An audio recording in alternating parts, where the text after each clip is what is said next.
ओम गम गणपतये नमः। ओम श्री सरस्वत्यै नमः। ओम श्री सद्गुरु परमात्मने नमः। नारायण नारायण नारायण। 42वां सर्ग। कल 24 श्लोक तक हो गया था। 24वें श्लोक में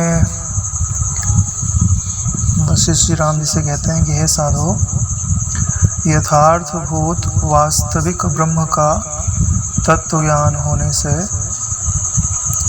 इस विश्व का विलय हो जाता है। बाहर और भीतर सब चेष्टाओं से शून्य अवस्था के द्वारा स्फुरित हो रहा ब्रह्म ही संपूर्ण संसार भ्रम को नष्ट करके शेष रह जाता है।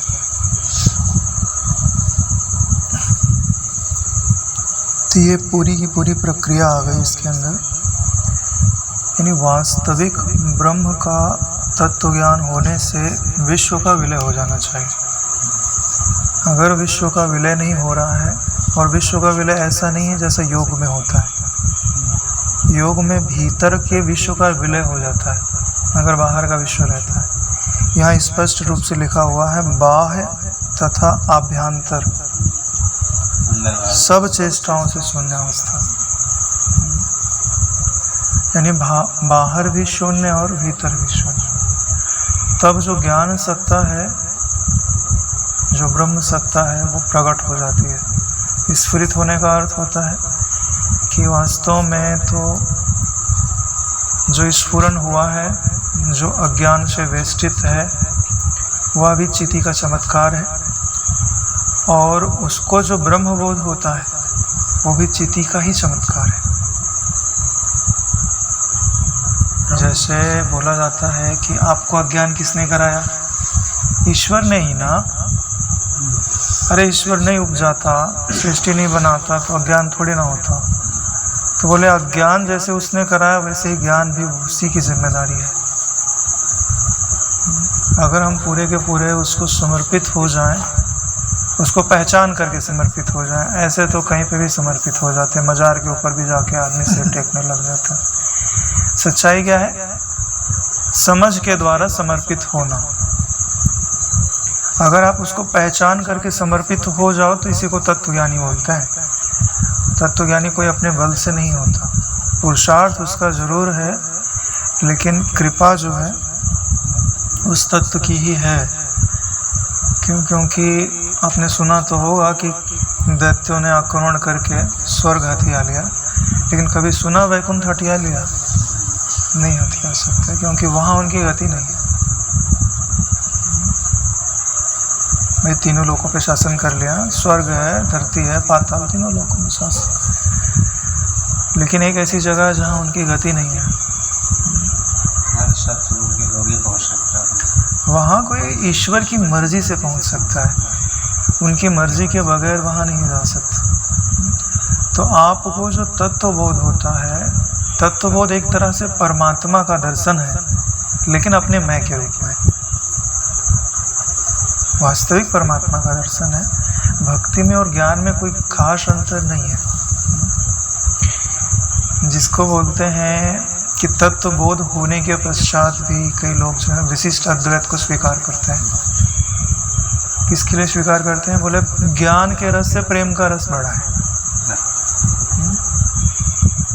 जैसे कई संत महापुरुष जो तत्व को उपलब्ध हो जाते बोलते हैं कि अब क्या इच्छा करती है आपकी? तो बोले कोई तत्वज्ञानी दूसरा मिल जाए तो हम उसको अपने हाथ से भोजन बना के खिलाएं प्रेम से। तो देखिए वही चीज़ें हैं, जब आपको पूर्णता की प्राप्ति हो जाती है तो फिर आपका ही विलास है। अब बंधन और मुक्ति की तो बात ही नहीं रही, आप पास हो चुके हैं, अब आप खेलिए। ये जैसे बापूजी ने बोलते हैं कि हमारा तो खेल है और तुम्हारा कल्याण हो रहा है। खेल तुम्हारो बनत है, रमत हमारी राम। यानी कि आपका तो विलास है, खेल है, कौतुक है, और दूसरा जो है आपके खेल से, संसार सागर से तरने का रास्ता पा रहा है, आश्रय पा रहा है। और शरणागति बड़ी चीज़ है। जहाँ तक मुझे समझ में आता है कि एक तो कलयुग का जीव जिसमें न बुद्धि का बल बहुत अधिक है, न शरीर का बल, न मन का बल, न प्राण का बल, यानी कि दुर्बलता के मामले में कलयुग में जितना दुर्बल है ना मनुष्य, इतना तो कभी नहीं हुआ। जन्मते ही चश्मा लग जाता है। कई बच्चे जो छोटे छोटे उनको बाल पके हुए। तो निर्बलता, तो जब निर्बलता होती है ना तो व्यक्ति में स्वाभाविक दीनता आती है। लेकिन वो अगर अपना आश्रय संसार को मानता है तो जीवन भर दीन ही रहता है। लेकिन वही उसकी दीनता उसके लिए अमृत का काम कर सकती है अगर वह ईश्वर को शरणागत हो जाए तो। और ईश्वर का तो वचन है कि कोटि बिभ्र पद लागे जाओ, आए शरण तुझे नेता। भगवान ने स्वयं बोला है करोड़ों ब्राह्मणों का हत्यारा हो, यानी ब्रह्म हत्या लगी हुई हो, लेकिन मेरी शरण आता है तो मैं उसका त्याग नहीं करता। तो बड़ी चीज़ है कि शरण आना। और इसका वास्तविक अर्थ क्या होता है? सब तो बोल देते हैं शरण आना, तो क्या मंदिर चले जाएं, साष्टांग दंडवत कर लिया तो क्या शरण हो गए? या अगर सच में अगर शरण लेना आ गया ना तो फिर कुछ करना नहीं बनता। और ये जो तत्व ज्ञान आप विचार करते हो ना, अगर आप सच में समझते हो तो आप पाओगे कि शरणागति ही सिखाता है पूरे का पूरा तत्व ज्ञान। क्यों? तत्व ज्ञान से आप क्या करते हो? अहंकार का विलय ही तो करते हो, अहंकार समर्पित ही तो कर रहे हो नारायण। और शरणागति में क्या किया जाता है? अहंकार समर्पित किया जाता है, वहाँ बिना जाने किया जाता है और यहाँ पूरी समझदारी से किया जाता है।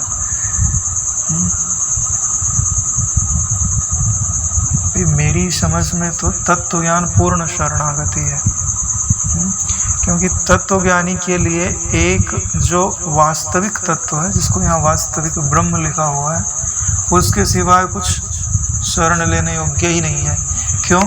अरे नश्वर है ना, असत्य है ना, दो ही तो ऑप्शन है, एक सत्य का एक असत का, तीसरा तो कोई ऑप्शन ही नहीं है। क्योंकि वेदांत में अच्छा बुरा कुछ नहीं होता, सच्चा झूठा होता है। अच्छे बुरे में कैटेगरी बहुत सारी हो सकती है, भाई ये भी अच्छा, वो भी अच्छा, वो भी अच्छा, ये उससे अच्छा, वो उससे अच्छा। सत्य में नहीं होता कि ये इससे बड़ा सत्य, ये इससे बड़ा सत्य, ऐसा कोई क्रम नहीं है। और झूठ में भी, अरे भाई तुमने 10% झूठ बोला, तुमने 100% झूठ बोला, अरे भाई झूठ झूठ हुआ, उसमें छोटा झूठ क्या और बड़ा झूठ क्या? इसके लिए ज्ञान में ऑप्शन नहीं है। और ज्ञान ही वास्तविक शरणागति दिखाता है। ज्ञान में आपको रस कब आएगा पता है? कि जब आप अपना जो मैं है ना, उसमें अपने इष्ट को भी देखेंगे। ऐसा नहीं कि मैं हूँ मैं हूँ मैं हूँ मैं हूँ करके पता चला कि मैं पे जोर ज़्यादा हो गया और ब्रह्म तत्व पे जोर कम हो गया। तो उससे क्या घटित हो जाएगा कि अंतःकरण की ही किसी एक जो ब्रह्म जैसी वृत्ति है उसे तदात्म कर लिया। वास्तव में ब्रह्माकार वृत्ति जो है ना, वो अज्ञान को नष्ट करने के लिए उपजती है, अपना अहंकार कराने के लिए नहीं उपजती है नारायण। कि मेरे पास तो ब्रह्माकार वृत्ति है और दूसरे के पास नहीं है, अज्ञानी है। और बड़ी बात तो ये है कि अगर कोई ये बोलता है कि मुझे तो तत्व ज्ञान है और दूसरे लोगों को नहीं है, हाँ मैं तो ज्ञानी और बाकी सब अज्ञानी है, तो उसकी दृष्टि में अज्ञान जीवित है। देखो एक अंतःकरण छोटा सा, उसमें उसको ज्ञान दिख रहा है, और लाखों अंतःकरण करोड़ों अंतःकरण ऐसे जिसमें उसको अज्ञान दिख रहा है। तो अज्ञान दिखने का परसेंटेज ज़्यादा हुआ ना, तो अज्ञान ही रह गया ना वृत्ति के अंदर। सीधा गणित नहीं है। किसी के बच रहा है तो वो अज्ञानी तक। वास्तव में जिसको बोलते हैं दृष्टि सृष्टिवाद या एक जीववाद। एक जीववाद में आपके सिवाय कोई है ही नहीं। आप अगर अज्ञानी हो तो सब अज्ञानी है, और आप अगर ज्ञानी हो तो सब ज्ञानी है, क्योंकि सपना आपका है। तो ये एक परचिंता बनेगी। क्योंकि देखो, आपको आपकी आंखों से क्या दिखाई देता है? जैसे हमने दूसरे व्यक्ति को देखा तो आपको आंखों से क्या दिखाई देता है? उसका शरीर, ठीक है। वो क्या शरीर अज्ञानी होता है? आप उसके मन को तो देख भी नहीं पा रहे, और मन का जो प्रकाशक है उसको भी तो नहीं देख पा रहे। तो आप नारायण अज्ञानी किसको बोल रहे हो? जैसे उसका शरीर नहीं जानता कि मैं शरीर हूँ, वैसे तुम्हारा भी शरीर नहीं जानता कि मैं शरीर हूँ। तो आप अज्ञानी किसको बोल रहे हो? बोलने में आदमी फंस जाए। तो आप भाई, आप गुरु पद को स्वीकार कर लिए, है ना। बंधन जिसको बोलते हैं, गुरु पद भयंकर जो है वो बंधन का कारण है। मतलब स्वरूप की दृष्टि से नहीं, लेकिन लौकिक दृष्टि से अगर शिष्य को कष्ट होगा तो गुरु को पुकारेगा और गुरु को सहायता करनी पड़ेगी। यहाँ तक कि अपने शास्त्रों में आता है कि आपने किसी ब्रह्मज्ञानी गुरु को स्वीकार किया तो वो आपके साथ बंध गए। जैसे उनका वपु ब्रह्म तत्व में विलीन हो गया तो वो मुक्त नहीं हो गए। अगले जन्म में जब तक आपको ब्रह्मज्ञानी गुरु तक नहीं पहुंचा देते, तब तक वो उनका जो वपु लीन है ना, उसको वहाँ चैन नहीं है।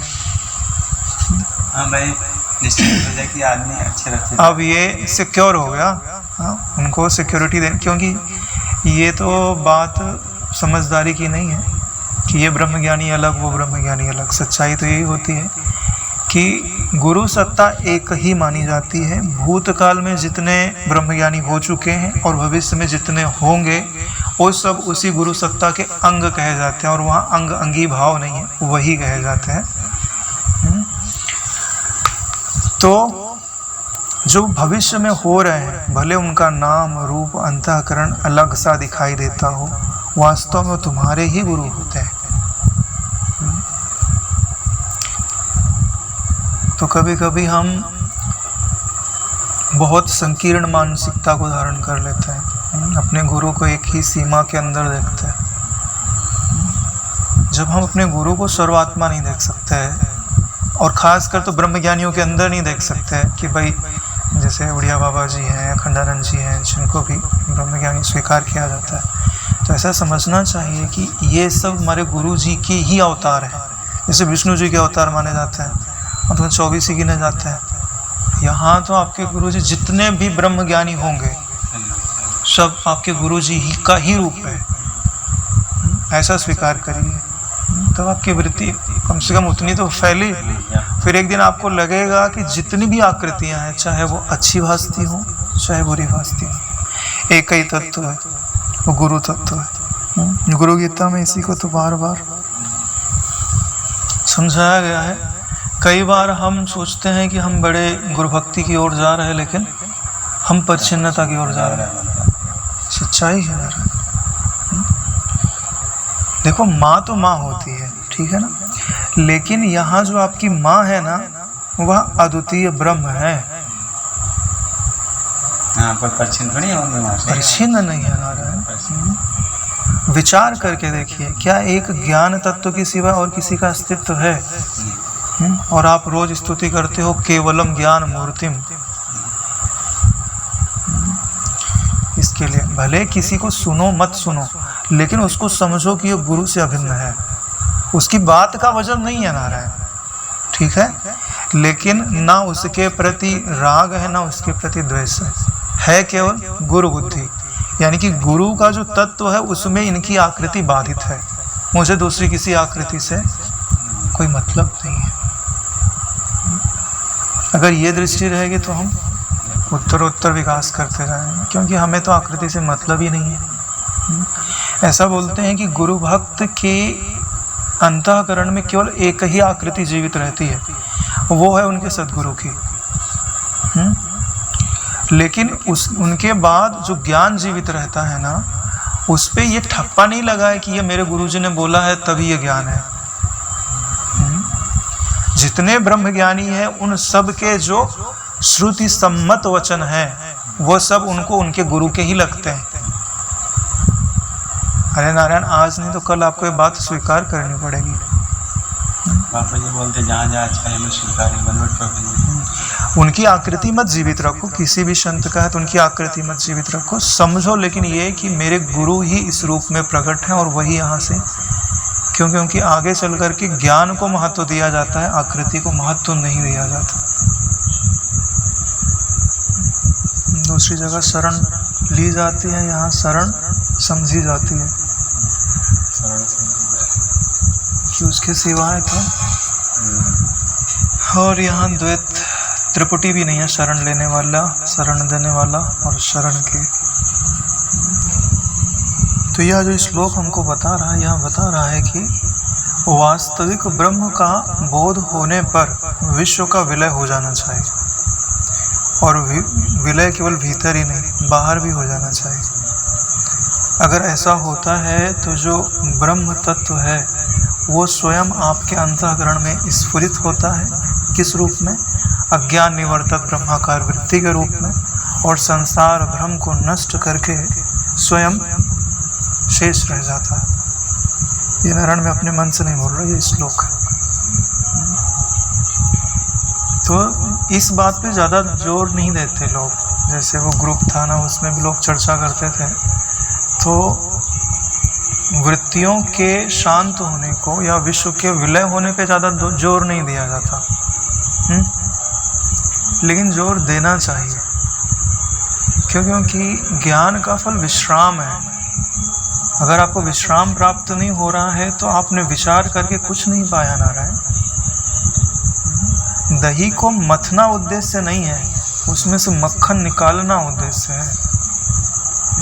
वैसे ही ब्रह्म विचार उद्देश्य नहीं है नारायण, संसार के भ्रम की निवृत्ति उद्देश्य है। ये तो प्रक्रिया है एक। अरे भाई, हम कहीं पता चला खजाना गड़ा हुआ है तो खोदते हैं, दुनिया भर की चीज़ें करते हैं, पत्थर आ गया तो ड्रिल वगैरह लगा के तोड़ा जाता है। तो इन सब का उद्देश्य क्या है? खजाना पाना ना, खोदना थोड़ी उद्देश्य होता है।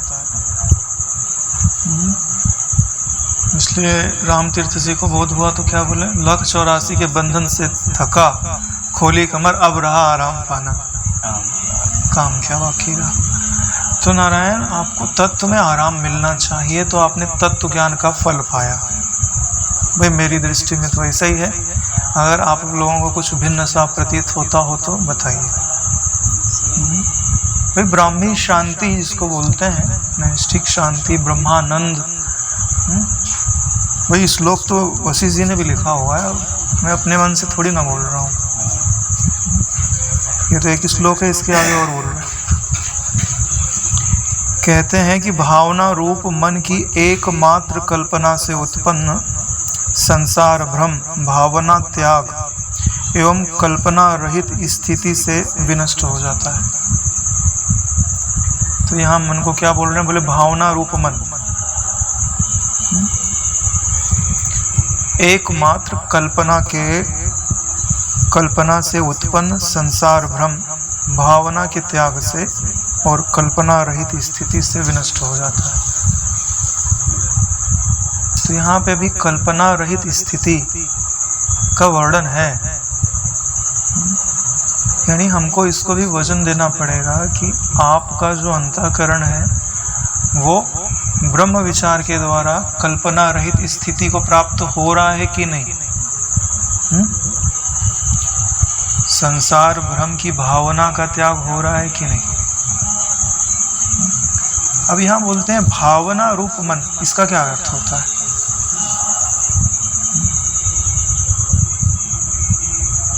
भावना रूप मन का अर्थ कुछ समझ आ रहा है? अच्छा, मन किसको बोलते हैं? जो स्फुरित ज्ञान है, जिसने नाम और रूप को स्वीकार कर लिया, उसी को तो मन बोलता है। अब भावना रूप मन का मतलब होता है वासना प्रेरित मन। अब भावना किसकी करते हो नारायण? चाहे वो शुभ वासना हो चाहे अशुभ वासना हो, दोहरौनी उसी की होती है। और भावना में जो भाव उत्पन्न होता है वो दोहराने से ही उत्पन्न होता है। जैसे अभी किसी के प्रति एक बार किसी ने आपका अपकार किया, अगर एक बार ही आप उसको स्मरण करो फिर ना करो तो दुश्मनी का भाव नहीं बनेगा, लेकिन बार बार उसको याद करो तो वो दृढ़ होते जाएगा, उसी को तो भाव बोलते हैं। जैसे भाई आपको गुरु जी के प्रेम उत्पन्न हुआ, एक बार उत्पन्न हुआ, फिर आपने उसको मूल्य नहीं दिया तो नहीं बढ़ेगा। आपने मूल्य दिया, वैसी सोच की कि वैसी दोबारा वैसा विचार आया, तो धीरे धीरे वैसी भावना बन गई। तो भावना किसको बोलते हैं? भावना एक प्रकार की मन में घटित अनुभूति है जो किसी बात को बार बार दोहराने से आती है। मेरी समझ में ऐसा आता है। औषधियों में भी उसको भावना दिया जाता है, बार बार उसको जो है उसमें तरबतर किया जाता है, तो उसके पूरा उसमें। हाँ, तो यहाँ भावना रूप मन का अर्थ यह होता है कि ऐसा जो हमारा ज्ञान था, जो बार बार किसी नाम और रूप से मिलकर कुछ प्राप्त करने की वासना में लगा रहा, तो उस भावना ने ही उस मन को गति दे दी। चाहे ऊंचे लोकों में जाने की गति हो, चाहे नीचे लोकों में जाने की गति हो, चाहे तामसिक कर्म, राजसिक कर्म, सात्विक कर्म, किसी भी कोई भी गति कि कोई भी कर्म के प्रति प्रेरित कर दिया हो, तो उसको प्रेरित किसने किया? भावना ने किया। इसीलिए यहाँ पे क्या बोला जा रहा है? भावना रूप मन। यद्यपि ना तो कुछ वस्तु है, ना कोई सामने पदार्थ ही है, तथापि एकमात्र भावना के बल पर आंखें बंद कर पड़े हुए पुरुष को स्वप्न के जागृत काल में जैसे बाहर और भीतर विषयों का भ्रम होता है, वैसे ही यद्यपि ना कुछ वस्तु है, ना सामने कोई पदार्थ ही है, तथापि भावना के बल पर आंखें खुली रखकर बैठे हुए पुरुष को जगत रूप स्वप्न में बाहर एवं भीतर विषयों का भ्रम होता है।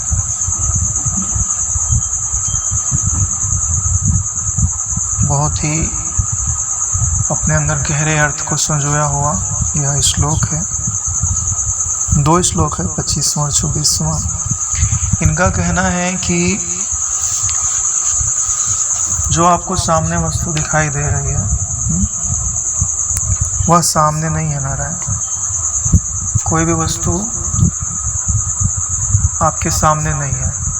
वैसे भी हम लोगों ने अभी जो ऊपर पढ़े हुए उसमें समझा हुआ है कि यह जगत शून्य रूप है, यह जगत आकाश कोश के समान है।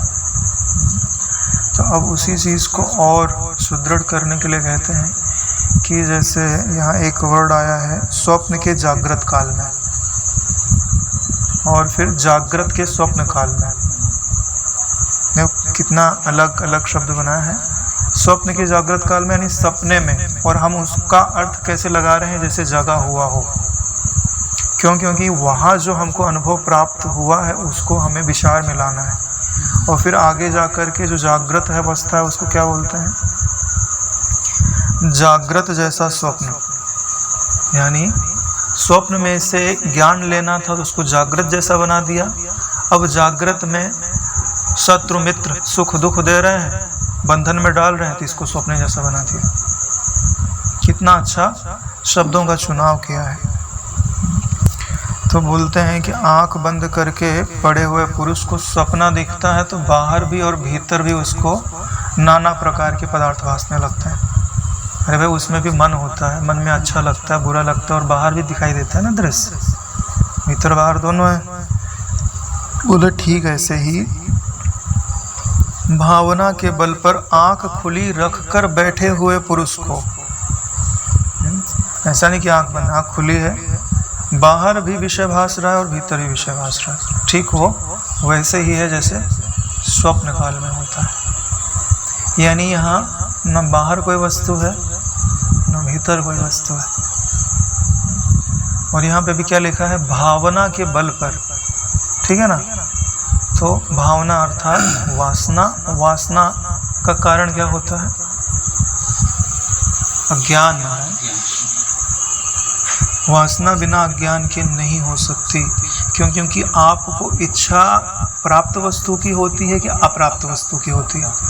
अप्राप्त वस्तु की होती है ना। तो जब आपको बोध हो जाता है तो आपको कोई वस्तु अप्राप्त ही नहीं रहती। तो वासना होने की संभावना ही नहीं है। अब ये बड़ी मतलब कि पढ़ तो लिया हमने, अर्थ भी समझ लिया, लेकिन इस अर्थ को अनुभव करने का प्रयास कीजिए कि बाहर भीतर जो भी हमको भेद भाषित हो रहा है, आकार दिखाई दे रहे हैं, वे शून्य रूप है। जहाँ दिख रहे हैं वहाँ नहीं है, तभी तो मिथ्या कहता है। और दिख क्यों रहे हैं? बोले भावना के कारण। तो आप बोलो कि हमने कब भावना किया कि ये दिखे? अरे बोलो ना नारायण, कभी भावना किया कि ये कुर्सी दिखे, बिल्डिंग रूम दिखे? नहीं भावना किया ना, फिर भी आपको दिख रहा है ना। तो यहाँ तो लिखा है भावना के बल पे दिखता है। अरे नारायण, आपने भावना नहीं किया, आपको जिसने रचा उसने तो भावना की ना कि इनको दिखे। ब्रह्मा जी ने चिति में संस्कार है। अगर आप चिति रूप मानते हैं तो चिति का ही एक रूप ब्रह्मा है, और ब्रह्मा जी ने ही संकल्प करके रचा हुआ है कि इनको ऐसा ऐसा भासे देश काल, तो वो भास रहा है। यहाँ पे लिखा है भावना के बल के द्वारा भासता है, ये नहीं लिखा है तुम्हारी भावना के बल के द्वारा भासता है। ये बात है नारायण। शास्त्रों में जो एक शब्द लिखा रहता है ना, हमारी बुद्धि अर्थ घटित कर पाए या ना कर पाए, उनका कुछ ना कुछ अर्थ तो होता ही है। तो अब क्या करना पड़ेगा? ब्रह्मा जी ने भावना तो कर दी, इनको भासे, लेकिन साथ में ब्रह्म विद्या भी दी नारायण कि भासने से उनके सत्य होने का कोई संबंध नहीं है। अरे भाई 3D मूवी देखने जाओ तो वहाँ कोई मर रहा है तो एकदम वैसे तो लगेगा कि मर रहा है, और कोई जिसको पता ही ना हो उस विद्या का कि भाई ऐसा ऐसा होता है, उसको दिखाओ तो पहले बापूजी नहीं बताते, टेलीविज़न पे लोग डंडा मार देते थे, तो उनको सत्य लगता था ना। वैसे भी हमारा मस्तिष्क जो है ना, जो हमको ज्ञान प्रदान करता है बाह्य विषयों का, उसमें यह निर्णय करने की सामर्थ्य नहीं होती कि यह सच्चा है कि झूठा है। जो सच्चा है कि झूठा है उसका निर्णय करने वाली एक अलग ब्रेन का हिस्सा होता है। अगर उस हिस्से को सुला दिया जाए ना तो आपको जो दिखाई देगा वो सच्चा ही लगेगा।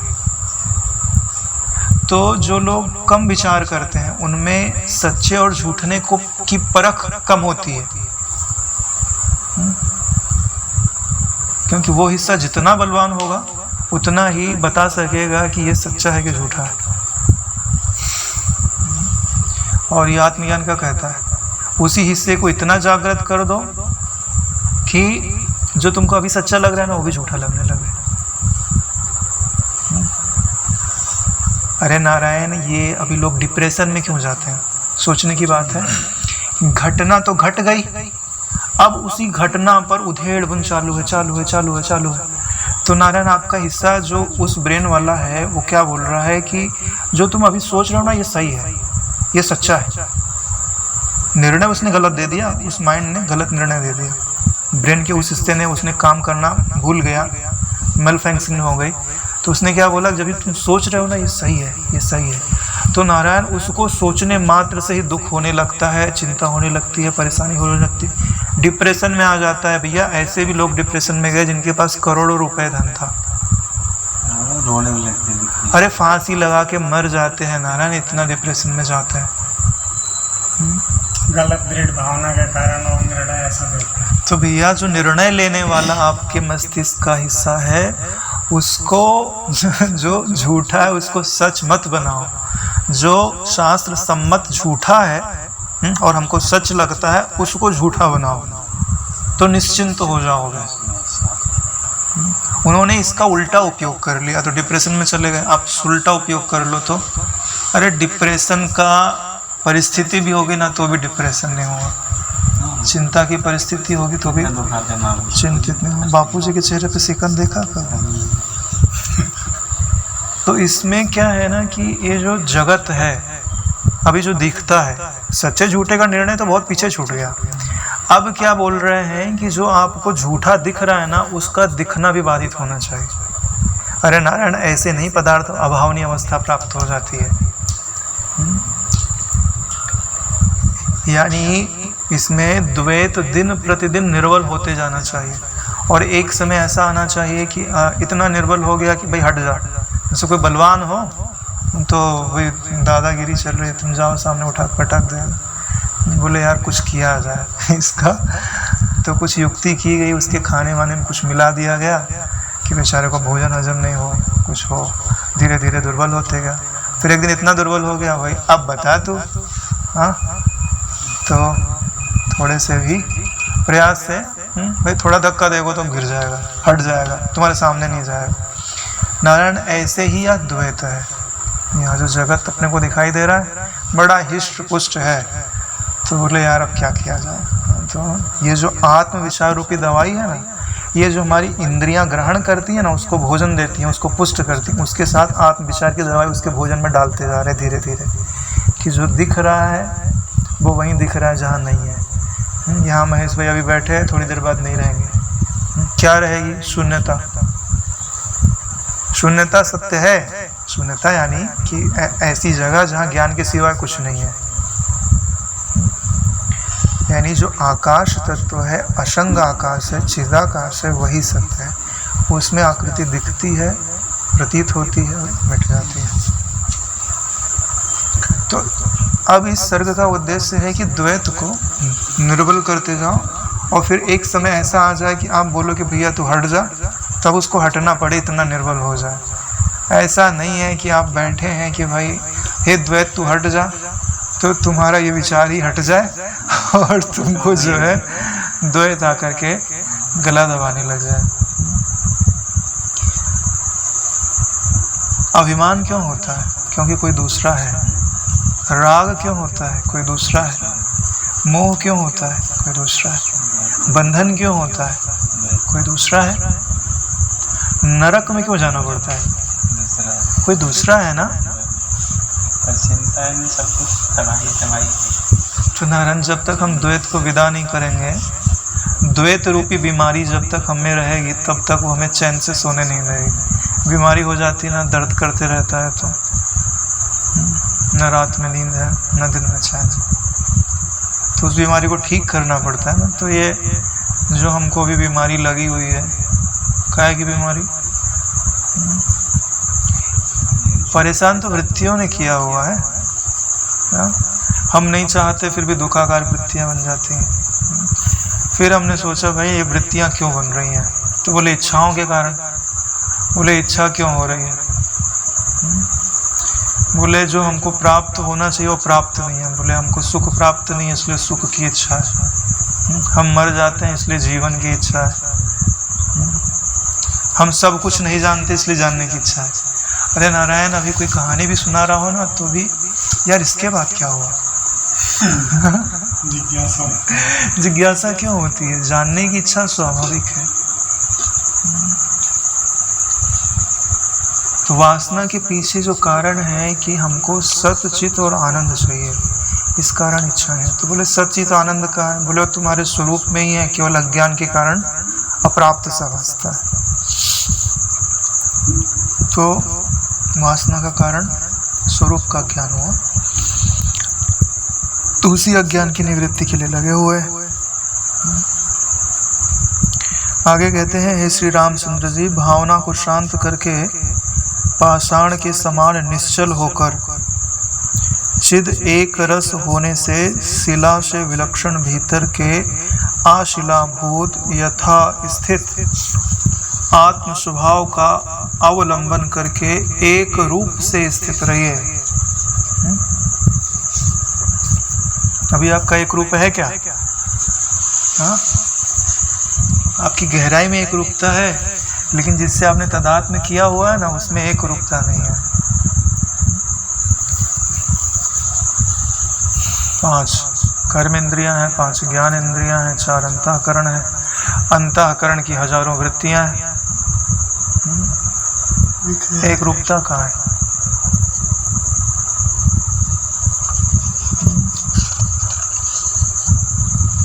भावना को शांत करके।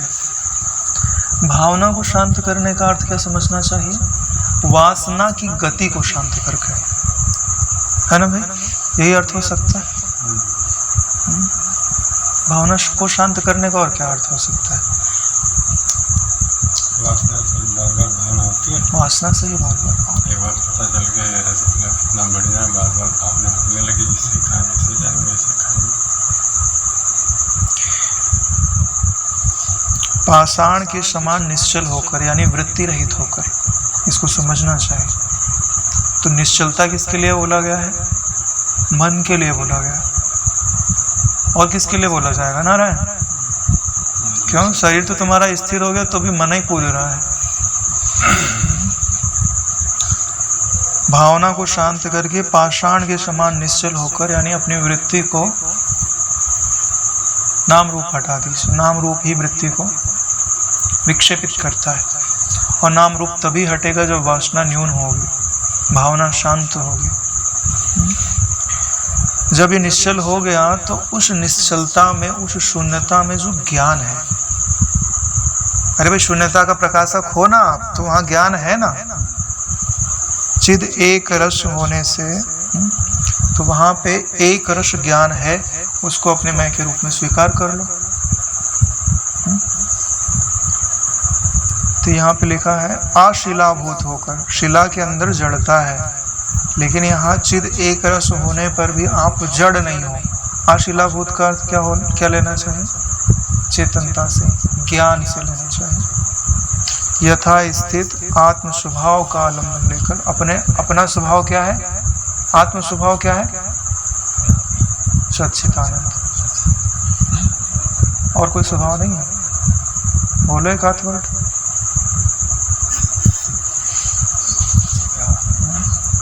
एक तटस्थ लक्षण होता है, एक स्वरूप लक्षण होता है।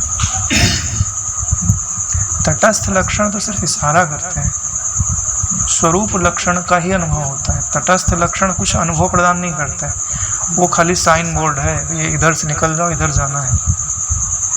दृष्ट है, वो कुछ कर नहीं सकता।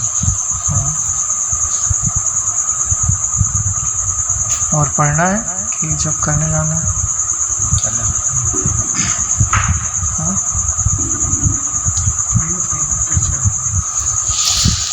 इसी तरह की स्थिति बनाने के लिए, किस तरह की स्थिति? पाषाण जैसे निश्चल और चिद एक रस से तदात्म। तदात्म क्या? अपना स्वरूप उसको स्वीकार कर लेना। चिद एक रस हो जाना, एक रूप हो जाना। हो जाना भी सिर्फ कहना होता है, पहचानने से आप वही होते हैं। इस तरह की स्थिति बनाने के लिए देखिए, अब यहाँ स्थिति की बात की जा रही है। जो घनघोर मतलब वेदांती लोग होते हैं ना, बनाने बिगाड़ने की बात नहीं करते, लेकिन अभी हम लोग अज्ञान अवस्था में है ना, तो इसके लिए उन शब्दों का महत्व समझना चाहिए। इस तरह की स्थिति बनाने के लिए, किस तरह की स्थिति बनाने के लिए? अंतःकरण की एक विशेष स्थिति में ही आपको बोध होता है, ये तो आपको मानना पड़ेगा। अगर ऐसा नहीं होता तो अपात्र किसी को भी ब्रह्म विद्या सुना देते और बोध हो जाता है, नहीं होता ना नारायण। अरे भाई जल जो है वो स्वच्छ होना चाहिए, शांत होना चाहिए, और तल में जो चीज़ है उसका ज्ञान होना चाहिए, तब तो बोध हुआ कि जल की तलहटी में कोई सिक्का सुवर्ण रखा हुआ है। ऐसे थोड़ी ना अंतःकरण की किसी भी स्थिति में बोध हो जाएगा। तो वैसी स्थिति बनाने के लिए कुछ साधन भजन तो करना पड़ेगा। तो उसी के लिए क्या बोल रहे हैं? विवेक और वैराग्य। और वैराग्य का ही परिपाक क्या कहलाता है? षट संपत्ति। उसके बाद श्रवण मनन निध्यासन कर लो, संसार भ्रम की निवृत्ति कर लो, अपने आप को अद्वैत अनुभव कर लो, व्याप्त अनुभव कर लो। अरे व्याप्त तो इसलिए बोला जाता है कि परिच्छिन्नता से हट जावे। हमेशा आदत पड़ी है इसीलिए। हाँ, ऐसा मुझे ऐसा नहीं लगता कि हमेशा ऐसे अनुभव होता रहेगा कि अनंत ब्रह्मांड में व्यापक फैला हुआ हूँ और मेरे अंदर जो है ब्रह्मांड उत्पन्न हो रहे हैं, मिट रहे हैं। समझा जाता है और एकाध बार ब्रह्माकार वृत्ति के द्वारा अनुभव कर लिया जाता है, लेकिन ये सदैव अनुभव में आता रहता होगा ऐसा मुझे तो नहीं लगता है। क्यों ब्रजेश भाई? क्योंकि जब योगानंद जी पे उनके गुरुजी ने शक्तिपात किया था तो ऐसा उनको अनुभव में आया, लेकिन कुछ काल ही रहा ना, बाद में तो चला गया। मतलब ये चीज़ केवल आपको बताने के लिए आती है कि आपका स्वरूप ऐसा है। अगर ऐसा उसको अनुभव में आने लग जावे तो उसका शरीर का तो कोई व्यवहार ही नहीं रह जाएगा, क्योंकि इस भाव में तो शरीर भाव तो बहुत दूर की बात है। तो बाबा जी उस चीज़ की बार स्मृति करते हैं। फिर दादा गुरु जी ने शास्त्र पढ़ने को बोला और फिर उन्होंने नजरों से और उसका हाथ किया। फिर तो वाणी का विषय नहीं, ऐसा ही वाणी का विषय नहीं, बार बार उस चीज़ को वो एक मानो उस समय घटना जो घटित हो गई तो हो गई, वो बार बार वो स्थिति हाँ घटना घटित हो। वो एक तरह का जो आपने बोला ना अंतःकरण की जो खास स्थिति होती है। फिर अंतःकरण ये तो पानी शांत हुआ, चेहरा देख लिया, फिर पानी जो है उसका तो स्वभाव उसको पहचान में आ गया ना मैं क्या हूँ। अब हर बार चेहरा देखने की जरूरत नहीं है। वो काई से ढका हुआ जल था, एक बार हटा के साफ स्वच्छ जल पी लिया, फिर तो काई तो अपने आप सरोगे तो आ जाएगी वहीं पर। ऐसे अंतःकरण तो जो है ऊँची नीचे ऊपर नीचे ज़्यादा तो होता रहता है। खास स्थिति में पहले लाना पड़ता है। एक बार ताले खोलते हैं, 100 डिग्री पे पानी को गर्म करना पड़ेगा। वो एक ताले होते हैं नंबर वाइज ताले होते हैं, उनको व्यवस्थित मिलान करना पड़ता है सीधे तो खुल जाते हैं। ऐसे ही है, खुला करो ताला। ज्ञान का, वैराग्य का, भक्ति का एक एक नंबर मिलाना पड़ता है। जब सब एक लाइन में आ गए, कोई किसी का विरोध नहीं कर रहा है तो खुल जाता है। देखो शरीर मान बुद्धि अंतःकरण जो भी तुमने समझा है ये सबको व्यवस्थित एक लाइन में लाना पड़ेगा, एक दूसरे के एकदम जो है कोऑर्डिनेशन, समन्वय में ला के तब वो स्थिति प्राप्त होती है। वो बोलती है किसी से राग नहीं उस तरह की यानी कि आत्मज्ञान पाने लायक स्थिति बनाने के लिए अनुकूल विवेक, वैराग्य आदि साधनों का अभ्यास ही आत्म रूप परमेश्वर की सर्वश्रेष्ठ पूजा है ना। आज जन्माष्टमी है, पूजा करनी है तो सर्वश्रेष्ठ पूजा क्या है कि नारायण अपने विवेक के द्वारा और वैराग्य के द्वारा उस आत्म तत्व की पहचान कर लीजिए। उस पहचान से ईश्वर जितना राजी होता है ना उतना दूसरे किसी चीज़ से राजी नहीं होता है। क्यों? क्योंकि उसका पहचान करने के लिए आपको अपना मैं उसको समर्पित करना पड़ता है, परिचिन्न मैं। और नारायण जो जो चीज़ें आप विचार करके छोड़ रहे हो तो कहाँ छोड़ रहे हो? जहाँ थी वहीं, तो सब परमात्मा में ही थी और सब परमात्मा में ही छोड़ दी गई, तो सब समर्पित हो गया ना। अरे भाई यहाँ को हमने यहाँ में छोड़ दिया, हाँ तो यहाँ तो पहले से ही परमात्मा में था, अधिष्ठान रूप परमात्मा में था, और मैं को हमने पहचान लिया गया हम तो परमात्मा में पहले से थे, परमात्मा रूप ही थे, ज्ञान रूप थे। परमात्मा रूप बोलने से वो अनुभव नहीं आता जितना ज्ञान रूप बोलने से आता है। मैं अपना बात बता रहा हूँ कि परमात्मा रूप में फिर लगता है कि कोई होगा, विष्णु भगवान, शिव भगवान, गुरु भगवान। जब हम बोलते हैं कि वह ज्ञान रूप परमात्मा, जैसे ज्ञान बोलते हैं ना वैसे लगता है कि हाँ अब समझ में आया, क्योंकि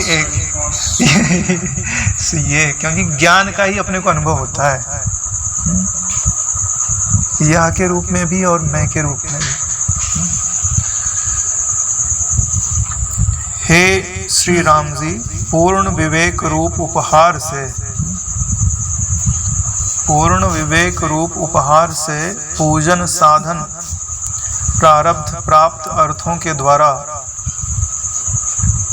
बोध के लिए बुद्धि पूर्वक आत्म स्वभाव रूप परमेश्वर की पूजा कीजिए। कितना बढ़िया आत्मशिव का पूजन लग रहा है प्रारंभ हो जाए। यानी जब पूजा करते हैं तो कुछ ना कुछ हम ईश्वर पर चढ़ाते हैं ना, तो यहाँ कौन सा उपहार चढ़ा रहे हैं? पूर्ण विवेक रूप उपहार है।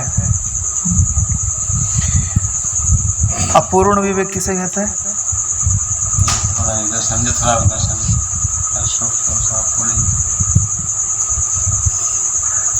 हाँ, मतलब छोटा मोटा विवेक किया कि सार तत्व तक हमारा विवेक नहीं गया, साधन में रह गया, साध्य तक नहीं गया। साधन में भी विवेक लगता है ना भाई, ये करना चाहिए, ये नहीं करना चाहिए।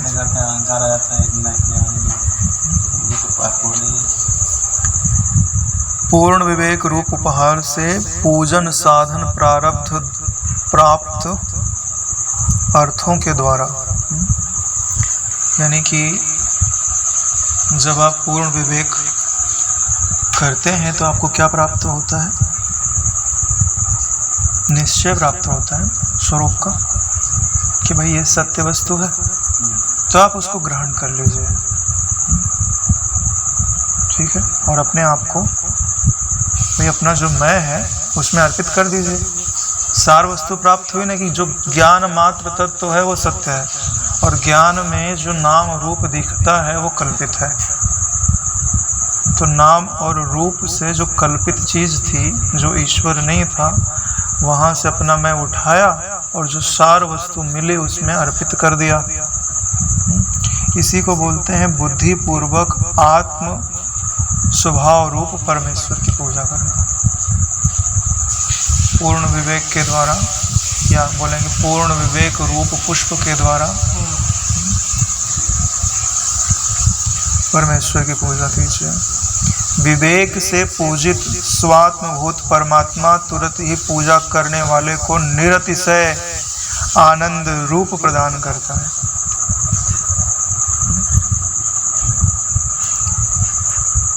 यानी आपने अपना अहंकार यहाँ से हटा करके जो शाश्वत मैं है उसमें रखा, तो जो वास्तविक परमेश्वर आपके मैं के रूप में विराजमान है वो आपको बदले में आनंद प्रदान करता है। अरे भाई, जब आप ईश्वर की क्या बोलते हैं पूजा करते हैं तो बाद में आशीर्वाद प्राप्त होता है ना। अरे गुरुजनों का पूजा करो तो लास्ट में आशीर्वाद सिर पे हाथ रखते हैं कि नहीं रखते हैं? तो आशीर्वाद मिलता है ना। अरे पूजा करने पे आशीर्वाद मिलता ही है। आप अपने बुजुर्गों का पाँव छुएं तो आशीर्वाद मिलता ही मिलता है। तो पूजा करने पे नहीं मिलेगा ऐसा तो हो ही नहीं सकता है। तो ये जो अपना आत्म स्वरूप है वह विवेक द्वारा पूजित होने पर आनंद रूपी आशीर्वाद प्रदान करते हैं कि ये बेचारा विचार कर करके थक गया है, अब अपना मैं अर्पित कर रहा है। बोला ठीक है बेटा, ले, जिस चीज़ को तू खोज रहा था ना विषयों में, जहाँ एकाली दिखे मिले नहीं, अब यहाँ दिखने की ज़रूरत नहीं है, यहाँ मिलने की ज़रूरत है। वहाँ दिखता है और मिलता नहीं, यहाँ मिलता है और दिखता नहीं है।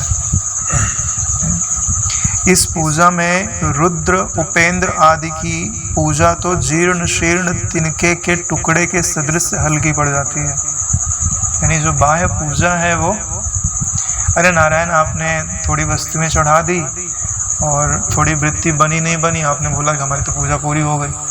लेकिन यहाँ अरे नारायण, इस पूजा को संपन्न करने के लिए तो सब कुछ अर्पित करना पड़ता है। बोलने की बात है लेकिन यहाँ अर्पित सब कुछ करना पड़ता है। वहाँ तो आपके पास लाखों करोड़ों रुपए है, 10-5 रुपए की पूजन सामग्री ली और चढ़ा डाली, और यहाँ भैया सिर कलम हो जाता है पूरा सिर। इसलिए रावण को इतनी बड़ी सिद्धि मिली, सिर काट काट के चढ़ा दिया। क्यों? बाह्य सिर था ना, इसलिए नश्वर मिली, फिर भी बहुत बड़ा बलवान हो गया था उसके बाद। अगर वास्तविक हम चढ़ा दिया जाए तो जो मिले उसका वर्णन नहीं। हाँ, अनिर्वाच्य पद है, तो इसमें परेशानी नहीं है। लेकिन हम जो है ना, ये जो भावना रूप मन है ना, ये विभावना में चला गया है, उल्टी भावना करता है, परमात्मा भावना नहीं करता है। अभ्यास है ना पहले का, अज्ञान काल में बहुत समय तक भटका हुआ मन है, अब ज्ञान काल में लगाते हैं तो कभी लगता है कभी नहीं लगता है। 2 कदम आगे चलता है, 1 कदम पीछे चलता है। जैसे पहले बैल से हल जोता जाता था, तो जब नया नया बैल होता था ना तो बिल्कुल चलना नहीं चाहता। मैंने देखा कि भाई बिल्कुल चलना नहीं चाहता, बहुत मार खाता, 2 कदम चलता फिर इधर भागने की कोशिश करेगा, इधर भागने। ऐसे ही जब तक हम भावना रूप मन को तत्व ज्ञान के द्वारा शांत निश्चल नहीं कर लेते, पाषाणवत नहीं कर देते, कि बाहर और भीतर दोनों जो विषय हैं वो शून्य रूप हो जाए। जब ऐसा कर ले जाएंगे तो जो वहाँ पे ज्ञान रूप परमात्मा है उसमें अपना मैं समर्पित कर दीजिए कि हे परमात्मा, मैं अपना परिचिन्न मैं तुम्हें सौंपता हूँ। तब आपको वो आनंद प्रदान करता है। जब तक ये घटना नहीं घटेगी ना, भावना रूप मन शांत नहीं होगा ना, प्रशांत नहीं हो, शांति की बातें नहीं, प्रशांत नहीं होगा ना, या बोले तो बाधित नहीं होगा ना, तब तक आपने अर्पित नहीं किया। आपने दिखाया तो सही ईश्वर को, लेकिन दिया नहीं। विचार, शम, सत्संग रूपी बलिदान पुष्पों से पूजित हुआ परमेश्वर शीघ्र मोक्ष फल प्रदान करता है। विचार, शम, सत्संग, 3 चीजें हैं। शम, संतोष, विचार और सत्संग, 4 पढ़ते थे हम लोग ना, मोक्ष के 4 द्वार पर, उन्हीं की बात की जा रही कि ये कैसे हैं। बोले बलिदान यानी चढ़ाने के लिए जो अर्पित किया जाता है। ये वो पुष्प हैं जिनको आप ईश्वर को चढ़ा दो तो मोक्ष रूप फल प्राप्त होता है।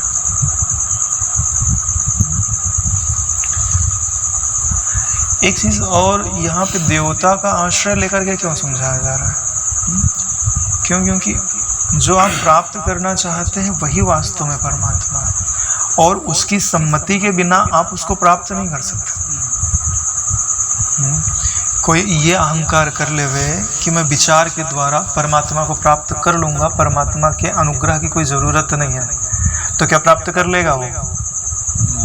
अब कर लेगा तो अहंकार भी रह जाएगा। अरे भाई, अहंकार रह जाएगा तो प्राप्त कहाँ हुआ? देखो, प्राप्त कर लूंगा ये निश्चय अंतःकरण का है, और अंतःकरण की वृत्ति तो जीवित रही। तो नारायण अंतःकरण की वृत्ति से तदात्म रहा ना। अरे भाई, मैं प्राप्त कर लूंगा तो इसका मतलब परिच्छिन्न मैं अंतःकरण की किसी एक वृत्ति के साथ बहुत अच्छी तरह जुड़ रहा है। तो नारायण फिर उस वृत्ति के प्रकाशक की ओर तो गया ही कहाँ? सच्चाई है ना ब्रजेश भाई। तो कोई यह अभिमान कर लेवे कि मैं विचार के द्वारा उस परमात्मा को प्राप्त कर लूंगा, उसके अनुग्रह की जरूरत नहीं है, तो यह इससे बड़ी मूर्खता नहीं कुछ कही जा सकती। मूर्खता का जो संस्कृत में अर्थ होता है उसको क्या बोलते पता है? मूर्ख यानी मूर्छित, जो बेहोश हो गया, जिसका ज्ञान बेहोश हो गया, जिसकी समझ बेहोश हो गई, उसको मूर्ख बोलता है। यानी दारू पी लिया, अब कुछ का कुछ बोल रहा है। ईश्वर भी बोलता है यार ये पाखंडी है, मतलब दारू पी लिया है, मोह का नशा हो गया है। ईश्वर भी हंसता है चुपचाप उसको देख करके। क्योंकि पाना तो वो ईश्वर को चाहता है और जा विषयों की तरफ रहा है।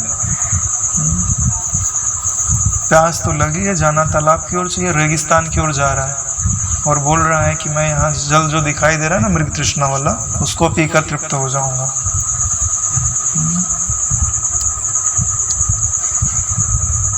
हे साधो, वह स्व आत्मा ही परमेश्वर है। आपका जो मैं है वही परमेश्वर है। केवल यथार्थ अवलोकन रूप अकेली पूजन सामग्री से जिसकी पूजा की गई हो, यथार्थ अवलोकन रूप, यथार्थ अकेली पूजन सामग्री से, यानी उसके पूजन के लिए बहुत सारी सामग्री की जरूरत नहीं है, एक ही सामग्री चाहिए, और वो क्या है? यथार्थ अवलोकन। यथार्थ अवलोकन का क्या अर्थ होता है? जैसा है वैसा देखना। हाँ, सच को सच देखना और झूठ को झूठ देखना, सत्य को सत्य देखना और असत को असत देखना, यह को यह देखना और मैं को मैं देखना। इसको बोलते हैं यथार्थ अवलोकन। इसमें पक्षपात मत करो। तो क्या होगा? इस अकेली पूजन सामग्री से जिसकी पूजा की गई हो, ऐसा सर्वोत्तम फल प्रदान करने वाला यह ईश्वर रूप आत्मा जहाँ उपस्थित हो, वहाँ भला ऐसा कौन मूर्ख होगा जो किसी दूसरे का यानी अनात्म भूत तटस्थ ईश्वर का आश्रय करेगा, यानी अनात्मा का आश्रय करेगा। जब आपको ऐसा ईश्वर प्राप्त हो गया तो आत्मा रूप ईश्वर प्राप्त हो गया तो अनात्मा रूप ईश्वर की कोई पूजा उपासना नहीं करता। इसका मतलब समझते हैं? अनात्मा रूप ईश्वर, अनात्मा रूप ईश्वर का अर्थ होता है आपकी वृत्तियों में जो इच्छा है वही अनात्म रूप ईश्वर है। आप ईश्वर के पास क्यों जाते हो? इच्छा के कारण ना नारायण। कोई हमारे वही इष्ट है, वही भगवान। फिर उसकी वृत्तियों में कोई इच्छा ही नहीं है, उसने वास्तविक ईश्वर मिल गया ना। देखिए जो हमारे यहाँ पूजन पद्धति बनाई गई है, जिनको हमें ईश्वर बनाया गया है, तो जब हम उनकी स्तुति करते हैं तो उसमें उनकी स्तुति में किन चीज़ का वर्णन है? आत्मविद्या का।